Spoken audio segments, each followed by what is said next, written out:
तुमच्या लक्षात आलं का स्वामी आज काय बोलले ते? काय? स्वामी म्हणाले पुढे मागे काही झालं तर सहन करायची ताकद ठेव. काय झालं तुला रडायला? चल लवकर, तुझं शेत वाहून गेलंय. काय?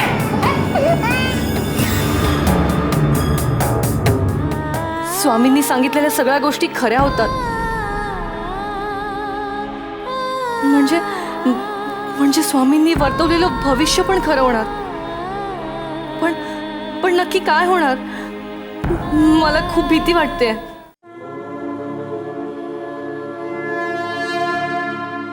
स्वामी हे काय? आपण झोपला नाही? बाळ्या, अरे आमचे भक्त दुःखात असताना आम्हाला झोप कशी येईल? त्यांची सुखाची स्वप्न भंग पावली.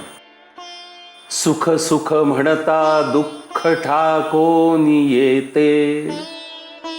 दुःख येऊन समोर उभं ठाकलं, बावरून गेले. त्यांच्या दुःखाची तीव्रता कमी करायचा प्रयत्न करतोय. स्वामी खरंच धन्य आहात आपण. एखाद्या लहान मुलाप्रमाणे आपल्या भक्तांवर प्रेम करता. बाळ्या, अरे आमचे भक्तही आमच्यावर माऊलीसारखं म्हणजे त्यांची आई असल्यासारखं प्रेम करतात. मग आम्ही त्यांची काळजी व्हायला नको? त्यांची काळजी करायला नको? आमच्या भक्तांचं भाग्य आहे स्वामी की तुमच्यासारखी माऊली आम्हाला मिळाली. तुमच्या प्रेमाने धन्य झालो होतो मी. बाळ्या, अरे माऊली म्हटली की मायेची पाखर घालावीच लागते भक्तांवर. आणि मग भक्तांची काळजी घेण्यात आम्हालाही आनंदच वाटायला लागतो. पण बाळ्या, आम्ही त्यांच्यावर कितीही प्रेम केलं तरी सुद्धा त्यांचे भोग त्यांनीच भोगून संपवायचे असते. भोग? कसले भोग स्वामी? कशाबद्दल बोलताय आपण? आमच्या भक्तांच्या वाट्याला आलेल्या दुःखाबद्दल बोलतो आम्ही. बाळ्या, अरे दुःख भोगणं, सहन करणं, पचवणं खूप कठीण असतं. आमच्या भक्तांना आता तेच शिकवायचंय आम्हाला.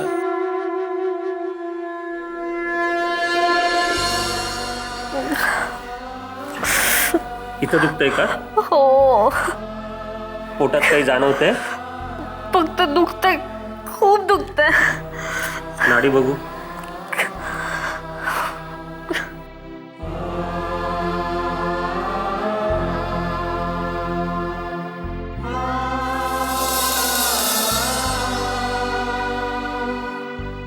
वैद्य बुवा, काय हो?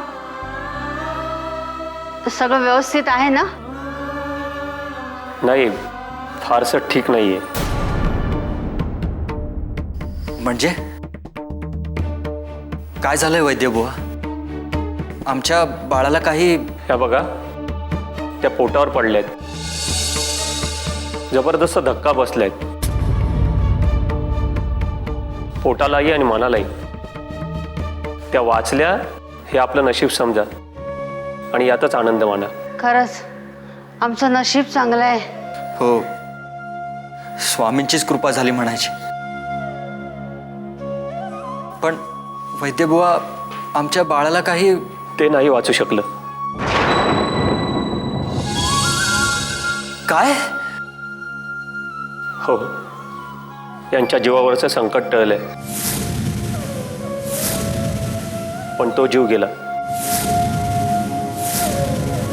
इलाज नव्हता. हे आधीच खूप खचले आहेत. त्यांना तुम्ही सांभाळून घ्या. आणि हो, अजून एक सांगायचं राहिलंय. काय? हे आता कधीही आई होऊ शकणार नाही.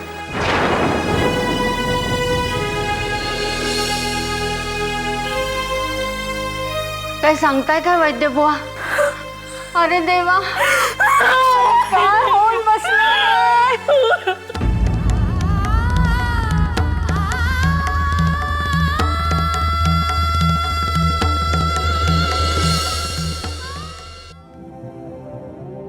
अजून कसे आले नाहीत?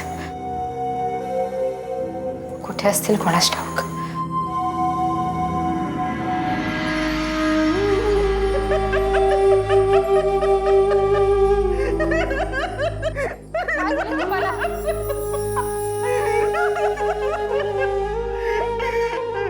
शारदा शारदा सगळं सगळं संपलं ग शारदा. काय संपलं? अहो बोला ना, माझा जीव घाबरा होतोय हो. आपलं शेत आपलं शेत? काय झालं आपल्या शेताला? वाहून गेलं या पावसात. काय? आपलं शेत वाहून गेलं? असं कसं होईल? अहो कालच तुम्ही कापणीबद्दल बोलत होतात ना, मग असं कसं होईल?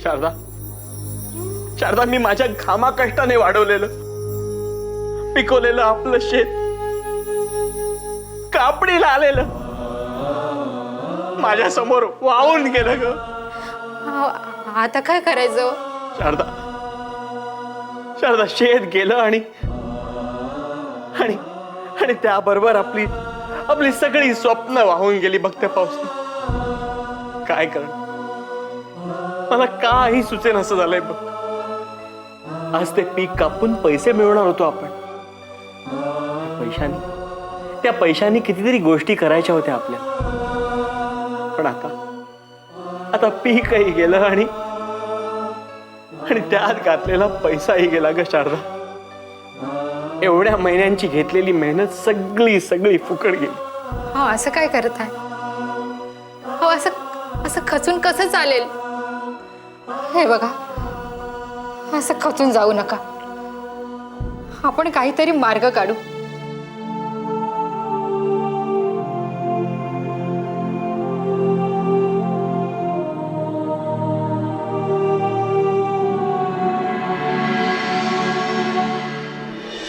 स्वामी, तुम्ही म्हणालात भक्तांना दुःख पचवायला शिकवायचं, पण ते कसं शिकवायचं स्वामी?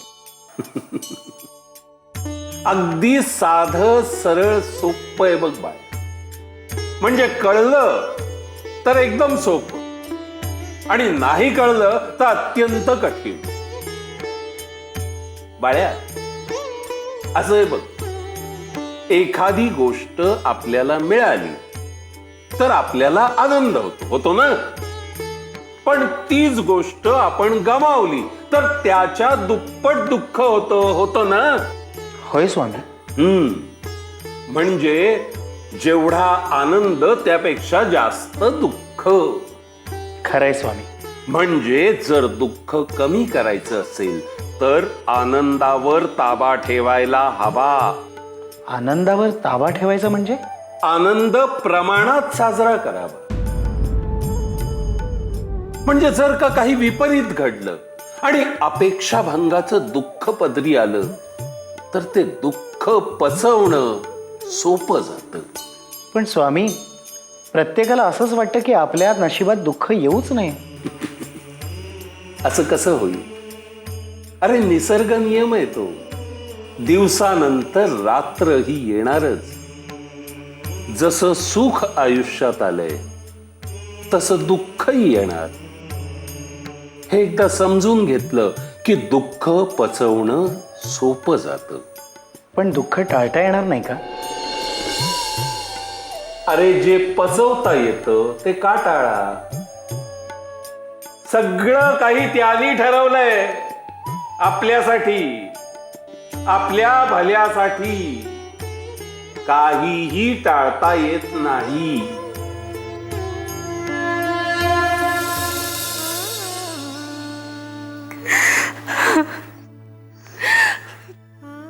तेव्हा का रे अशी शिक्षा दिलीस तू मला? त्यापेक्षा मलाच का नाही बोलावून घेतलंस तुझ्याकडून? सुमन, असं बोलू नकोस ग. अगं नाही बघवते मला तुझी ही अवस्था. माझी अवस्था अशी का केली हो देवानं? काय चुकलं माझं? कोणत्या पापाची शिक्षा दिली त्याने मला? माझं मूल त्याने वाढूही दिलं नाही. तो इवलासा जीव माझ्या गर्भातच तयार झाला आणि तिथेच गेला, संपला. त्याचं कोड कौतुक करणं, त्याचे लाड करणं तर दूरच राहिलं. मला साधं बघायलाही नाही मिळालं हो त्याला. किती स्वप्न पाहिली होती आपण त्याच्यासाठी. सगळं संपलं. सगळं धुळीला मिळालं. सुमन, रडू नकोस ग. असं रडत राहिल्यानं गेलेलं मूल परत येणार आहे का? मलाही खूप दुःख होतं, पण त्याच्याही पेक्षा जास्त तुला होत असलेला त्रास पाहून जास्त दुःख होत आहे ग. काय करू मी? मन मानायलाच तयार नाही हो. रडायचं नाही म्हटलं ना तरी सारखं भरून येतं. माझ्याच नशिबी हे दुःख का? सुमन, विष्णू, अरे किती त्रास करून घ्याल साऱ्या गोष्टीचा. तुमचं दुःख कळतंय मला. अरे पण असं करून कसं चालेल? चला 4 घास खाऊन घ्या बरं. नाही, भूक नाहीये मला. अरे असं कसं म्हणतोस तू? अरे तूच जर असं बोलायला लागलास तर सुमन कशी सावरणार ह्या सगळ्यातून? चल सुमन, 2 घास खाऊन घे बरं. नकोय मला जेवण. नाही उतरणार जेवण माझ्या घशाखाली. मला माझा मूल हवाय. सुमन, अगं असं वेड्यासारखं काय करतेस ग तू? अगं किती त्रास करून घेशील या झाल्या गोष्टीचा. अगं अंगात ताकद नाही आहे तुझ्या. चल 2 घास खाऊन घे बरं. खरंच नको. द्यायचंच असेल तर मला माझ्या एका प्रश्नाचं उत्तर द्या. काय? देवाने आपल्यावर असा अन्याय का केला? असा विचार नाही करू बरं पोरी. धीरानं घे जरा. सुमन, स्वामी जे म्हणाले होते ना ते खरं झालं.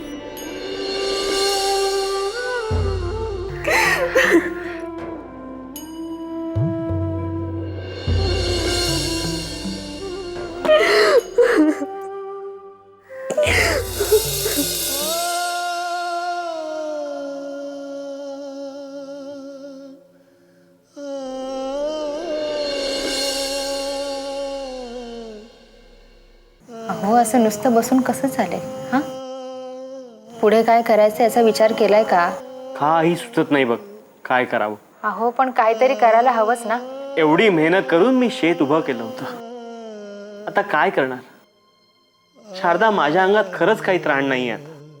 एवढ्या मेहनतीचं चांगलं फळ मिळालं आपल्याला. फळ कसलं? शिक्षाच म्हण. अहो मग पुढे करायचं काय? काय करणार? पुढे काय आणि मागे काय? इतकं छान चाललं होतं आपलं. संसार सुखात चालला होता, पण क्षणात होत्याचं नव्हतं झालं. शारदा, निसर्गाचा आपल्यावर कोप झाला बघ. झालं ते फार वाईट झालं बघा. हातात आलं आलं म्हणता सगळं निघून गेलं. अहो तुम्हाला किती त्रास होतोय याची कल्पना आहे मला.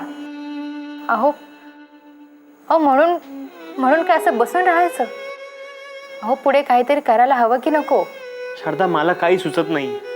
तूच सांग काय करायचं. माझ्या अंगात खरंच त्राण नाहीये ग. आता मला काही करावं असं वाटत नाही. अहो असं म्हणून कसं चालेल? अडचणी आल्या म्हणून का आयुष्य थांबतं? अहो ते तर चालतच राहतं आणि त्याच्याबरोबर आपल्यालाही चालत राहावं लागतं बघा. अहो आपला संसार आहे, मूल आहे. अहो झालं गेलं हे सगळं विसरून पुढे चालायला नको? बोलणं सोपं आहे ग, पण आता मी काय करू? नशीब पण असं आहे ना माझं. शी. हे बघा सगळं ठीक होईल. स्वामींवर विश्वास ठेवा. शिवा, अरे तुला एक बातमी द्यायला आलोय. कसली? तुझी बहीण सुमन पडली आणि तिचं मूल गेलं रे. काय?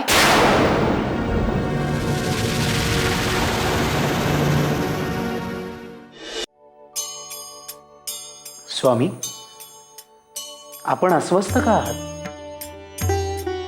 बाळ्या, काळजी वाटते रे आमच्या भक्तांची. का? काय झालं स्वामी? अजून काही झालेलं नाही आणि काही होऊ नये असंच वाटतं. बाळ्या, दुःख माणसाला कमकुवत बनवतं. दुःख माणसाच्या मनाला पोखरून टाकतं, त्याची सारासार बुद्धी नष्ट करतं. त्याची सारासार विचार करण्याची बुद्धी खुंटून टाकतं. खरं तर दुःख अंगावर कोसळलं ना तर माणूस परमेश्वराच्या अधिक जवळ जायला हवा, पण घडतं उलटच. का स्वामी, असं का होतं? दुःख माणसावर कोसळलं ना की त्याची सारासार विवेकबुद्धी नष्ट होते, विचारशक्ती काम करत नाही, त्याच्या हातून मग भलतं सलतं घडतं. बाळ्या, ताबडतोब गावाबाहेरच्या नदीकडे धाव घे. का? ज्यादा सवाल मत पूछो, निकलो यहां से, जाओ उधर. हेलो.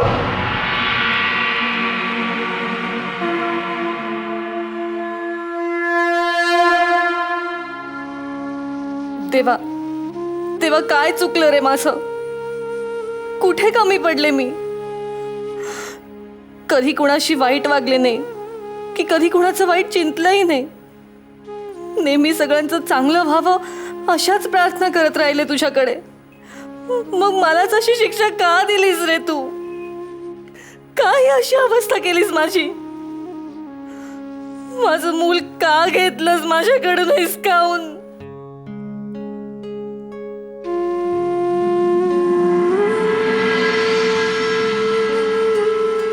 माझ्या हातून जीव गेला त्याचा. मी पोटावर पडले तेव्हा तेव्हा काय झालं असेल रे त्या जीवाला? आता यापुढेही माझ्या नशिबात मूल नाही. का का अशी संपवलीस माझी स्वप्न? आणि का मला ही जगण्याची शिक्षा देतोयस आता? नाही, मला नाही जगायचं. अरे कशासाठी जगू मी? कोणासाठी जगू? माझं आयुष्य एक ओझं झालंय. नकोय मला हे आता. असं अपराधी भावनेनं जगण्यापेक्षा हे आयुष्य संपवलेलं बरं. आपल्या माणसाचं स्वप्न पूर्ण करायचं सुख जर आयुष्यात येणारच नसेल, तर मला मूल कधीच होणार नसेल, तर आयुष्य अर्धवटच राहणार आहे माझं. असं आयुष्य मला नाही जगायचं. तेव्हा मला माफ कर. यांना न सांगता मी हा निर्णय घेतला. आजवर त्यांच्या शब्दाबाहेर कधीच गेले नाही मी. माझ्या घरच्यांना सांभाळ देवा. आणि आज त्यांना सोडून चालले कायमची.